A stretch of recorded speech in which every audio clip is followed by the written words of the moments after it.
Assalamu alaykum. Kitap o'qishman beri avlodlar torbetiga xush keldingiz. Mening ismim Nuriya Rahman. Bugun diqqatingizda marhum yozuvchimiz Abdushukur Muhammad Eminning Tuproq monologi nomli asari. Xo'sh. Tuproq. Tug'ilganimdan beri tuproqni ko'rib, tuproq bilan apilishib kelyapman.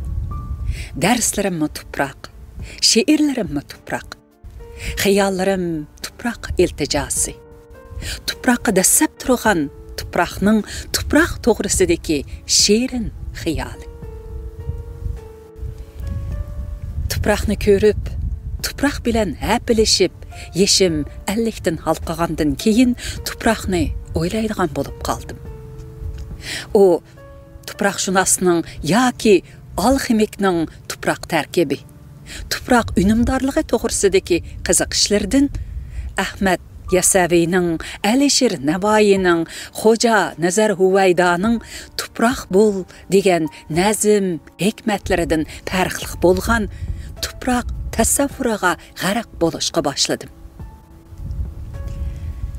Kim bilsin, bu mening tuproq to'g'risidagi muhokamalarim bo'lmay, balki tuproqning o'z-o'zini tafakkur qilishi bo'lib chiqdi.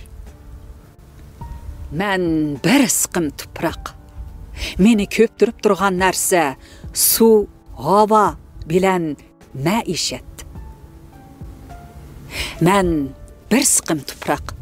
Meni yoltirtib turgan narsa atrofimdagi tuproqlardan tushgan nur qaytilimisi bilan tuproqning hikmatlik yaralmish tarixi. Bu tuproq jonsizning jonga aylanishi va jonning jonsizga o'zgarishining tuman yillik ajoyib hikoyatlari va xemirini tavlagan. Men bir siqim tuproq.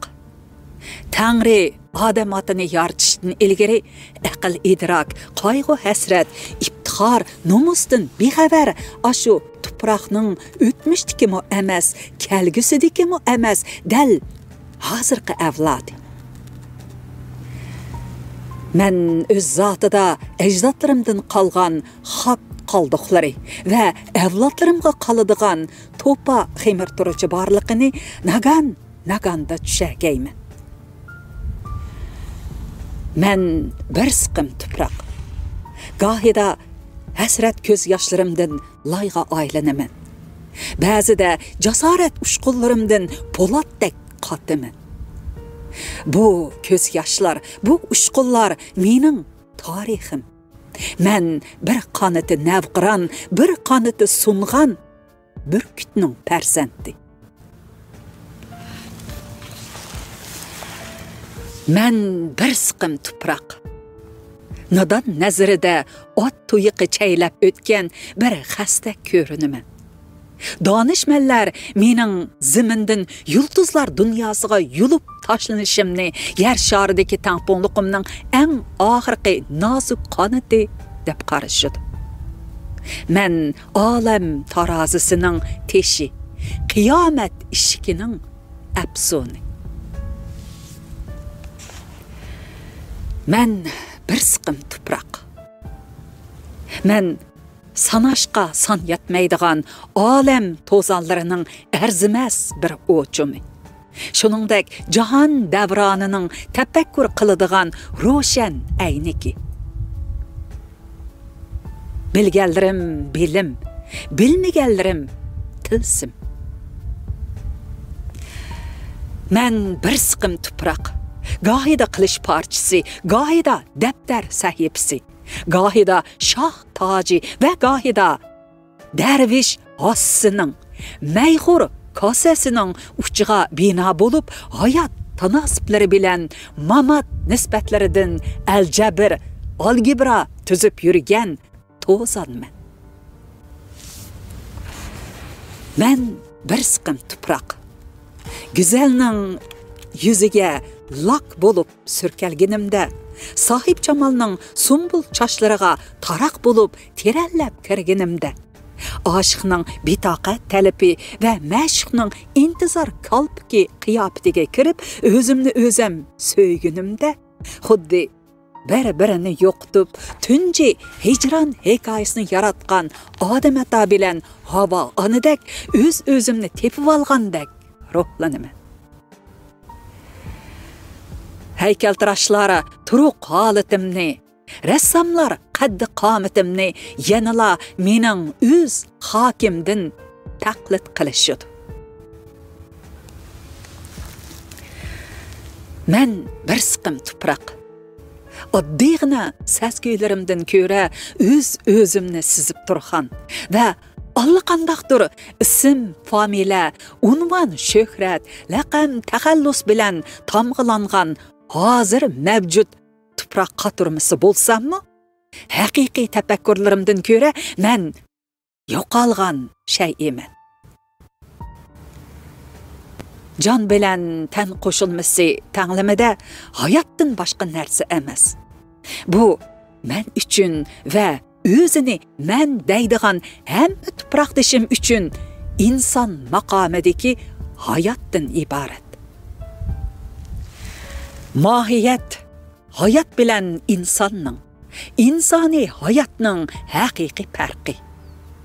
Men dal mushu mohiyat va uning haqiqiy qimmatini yo'qotgan haq to'zini.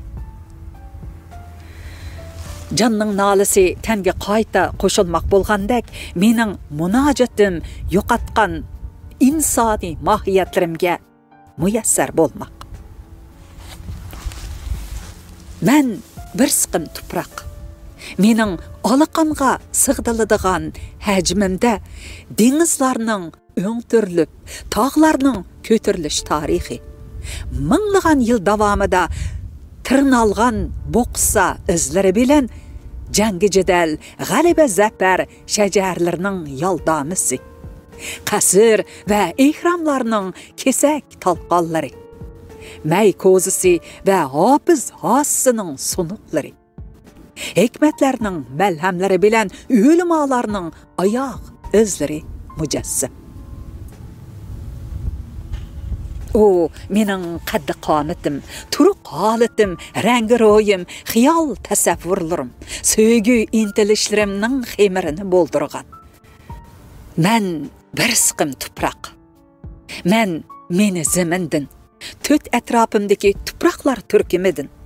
Bu tuproqlarning tarixiy hikoyatlari, tushakash ruhiyatlari, umidvor she'riyatlari va ajoyib hikmatlaridan yo'li bilib, shahoni yo'piqlar bilan bezab, oxirimizda ilohiy yoki metra quyosh muakkilidak nur afshon, nur o'g'li deguchilarga qo'shimi qishimni ko'mirdak qoraytib, mushtumilarimni tog'dak to'gib o'miydigan tuproqman.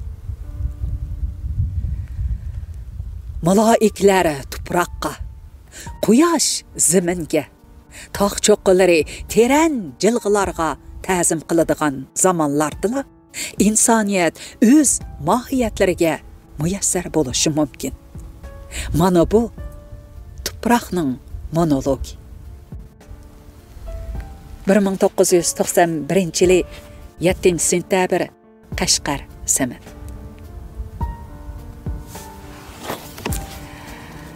Ma'qul amsa, kelar qitimliq kitob o'qish programmamizni ko'rishaylik. Xayr xo'sh, aman bo'ling. Xayr xo'sh.